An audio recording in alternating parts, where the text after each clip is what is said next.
अमरावती शहरात दुर्गाविहार चौकामध्ये नाल्यावर अतिक्रमण करून भारत पेट्रोलियम उभारण्यात आला होता।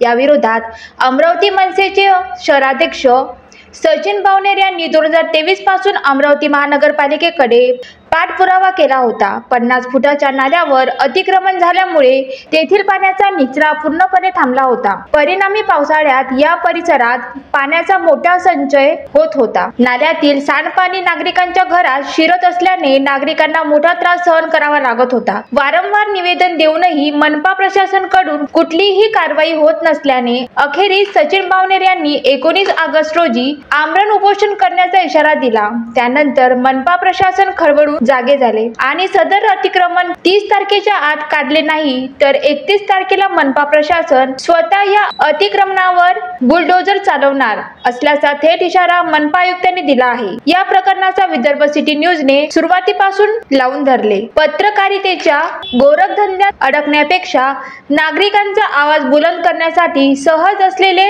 विदर्भ सिटी न्यूज पुन्हा एकदा खऱ्या पत्रकारितेचे उदाहरण ठरले आहे। मी सचिन बावनेर, शहर अध्यक्ष मनसे। गेल्या 2023 पासून महानगरपालिकेला मी वारंवार निवेदन दिले। नाल्यावर अतिक्रमण केलं होतं। दुर्गाविहार चौकामध्ये भारत पेट्रोलियम आहे ते त्यांनी नाल्यावर अतिक्रमण केलं होतं। 40 ते 50 फुटाचा नाला 8 फुटाचं बोगदं करून ठेवलं होतं। आता माननीय मॅडमला, आयुक्त मॅडमला भेटलो आम्ही।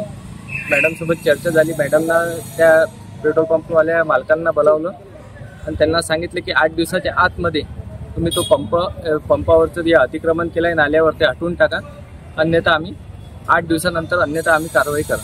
जय हिंद। Vidarbha city news, Amravati.